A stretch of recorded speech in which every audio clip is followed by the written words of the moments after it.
Hi guys, welcome back to my channel. This is video number 4. Really excited to be doing this video for you. I just wanted to start off again by thanking everyone who has supported me so far. I really appreciate you more than words could ever say. So to everyone who's watched and commented and liked and subscribed, and to everyone who has joined my Facebook page, I just really appreciate you. I'm super grateful. I'm going to be posting a link in the description below for my Facebook page and Instagram, so if you'd like to follow me on there, you are more than welcome to. I'd be very happy to have you. So today's video is going to be on a subject which is a request, and the request was how to help and support someone who has an eating disorder. Now, I want to start off, before I get into this, by saying that I'm not an expert on eating disorders by any stretch of the imagination. I'm an expert on my own experience and what I went through, of course, and how I felt at the time and things like that, and how I wanted to be treated or how I wanted to be supported. But everyone is very different. So I'm just going to go through a few things that I feel are important, but there are probably many ways that you can help people. I have got like a bit of a list here, so I'm going to, you may see me referring back to it. I've tried to record this video a few times and I keep forgetting what I'm going to say. So this time I'm just going to look down on my list so I can actually just get this video done. All right, so the first thing I would say is to empathise with the person who is going through this experience. They're not starving themselves or binging and purging because they like it or because they like themselves. They're doing it because they are coming from a place of very deep unworthiness. So it is really important that you try to understand where they are coming from. From an outsider looking in, for someone who is damaging themselves in this way, it must be like, what the hell are you doing? Why are you doing this to yourself? If you can try to understand where they are coming from and how they are viewing themselves and how they are viewing their life and how they're viewing their environment, then you might be able to understand and be in a better place to be able to support and help them. Okay, so empathy was number one as far as I'm concerned. The people who are going through this probably feel very guilty that they're doing it to themselves. I mean, I know I did. I felt ridiculously guilty for what I was doing to myself mentally and physically, and it's almost like I was watching myself do it, like I was observing myself do it, and feeling so guilty for putting my body and through my mind through this, through the stress of it. And it is likely there are going to be some other people who are suffering with an eating disorder that are feeling the same way. They feel very guilty for doing it as well, which obviously feeds into the problem as well. So empathy, I would say, is number one. Do not project your fears onto them. Okay, so as an outsider watching someone that you love damage themselves, it must be horrific to witness that. I know, and I've never witnessed someone with an eating disorder, but I have witnessed people go through drug addictions and alcohol addictions, and it's horrible. It is horrible. And as someone who has witnessed this, you do feel very scared. So I can imagine someone who is witnessing someone going through an eating disorder to have that type of fear as well. But you have to understand that you are in control and you are responsible for your own emotions and for your own feelings.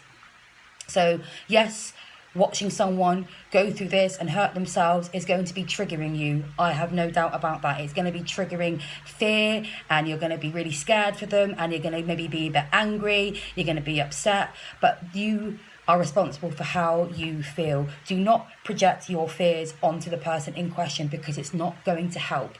And that's going to go back to the guilt thing that I was speaking about when I was talking about empathy. If you're projecting your fear and projecting your kind of negative emotions onto them, it's going to feed into their guilt again, which is going to continually feed into the cycle. Okay, so really try just to, maybe, you can write stuff down, you can speak about it with someone else, acknowledge your feelings. I'm not saying that you shouldn't have these feelings of fear,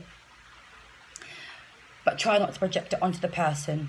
They will know how upset you are. They will know how scared you are. They don't need you telling them that, okay? Even though I'm sure, but you want to tell them because you want to make them see what it's doing to you as well, that actually what it's doing to them is up there as well, is just as bad, so, or even worse. Okay, so try not to project. I know it's difficult. I know it's hard because you love the person and you want them to be safe, but projection is not going to help. So the third thing I'm going to say is manage your expectations. Okay? Manage your expectations on how you feel you are going to be able to help. So if you think that you are just going to be able to roll in and offer your support, and all of a sudden they're going to open up to you with everything and you're going to be able to whisk them off to a doctor and help to cure them, then you're probably very wrong. That might happen, but chances are that it's not. So you need to manage your expectations on how you feel that you can help someone. You have to understand that they may not want to be helped. Okay? Eating disorders are very, very, very complex. And even though I absolutely hated being bulimic and I hated my eating disorder, it also gave me some form of comfort. How weird is that? I don't really understand that. To be honest, I don't know why that is. It's kind of almost like a Stockholm syndrome, I guess. You know, it's you're kind of held captive by this horrible, awful affliction, but yet you want to protect it as well. I know it sounds really weird, but that's kind of how I felt about it. So you need to manage your expectations on how you feel you're going to be able to help someone. And I think actually just dropping expectations and thinking that you're going to be able to just roll in and change their lives and cure them, that's very, very unlikely to work. You know, helping someone could just be as simple as listening to what they have to say. And when I say listen, I don't mean hear them talk and then respond to them with a whole bunch of fears that you have or whatever. I just mean listening to what they have to say. Okay? You know, it could just be that simple. And I think you need to go in realising that this could take years and years and years. I had bulimia for 18 long years. I think I've got to a point now where I'm 34 now. I started being bulimic when I was 12 and I stopped when I was 28. So I think I'm at the point now where half my life I've been bulimic and half my life I haven't had an eating disorder. So, you know, but by next year, the year after, I officially would have not had an eating disorder for a longer period of time, if that makes sense. So, you know, it could take a long time. And you have to be aware that you're in it for the long haul. You're in it for the long struggle, okay? It's just the nature of the beast. It's just the nature of the beast. And also, I think it depends on how deeply rooted the person's, you know, unworthiness is.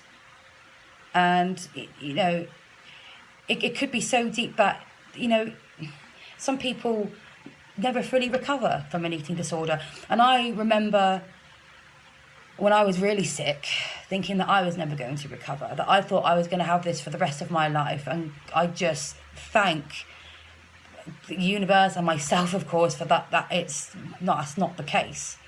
That's not the case. So I'm actually going to split this video into two because I feel there's a lot more to cover with how to help people with an eating disorder, but I want to keep the video quite short because I want it to be more digestible, really, for you know, especially if you are watching someone going through this, you know, going through an eating disorder. I want it to be kind of the content to be more digestible, and I don't want it to be like a 20-minute long video. You know, I think keeping it quite short would be better, so to get the information actually out there properly and to retain the information. So that's all I'm going to say about it for now. Keep an eye out for the second part of the video. It will be coming out. Thank you for watching. I really appreciate it. You know, please forgive all the crappy lighting and stuff and whatever. Yeah. Anyway, thank you for watching. I really appreciate you. Take care and be absolutely awesome to yourself. Bye-bye.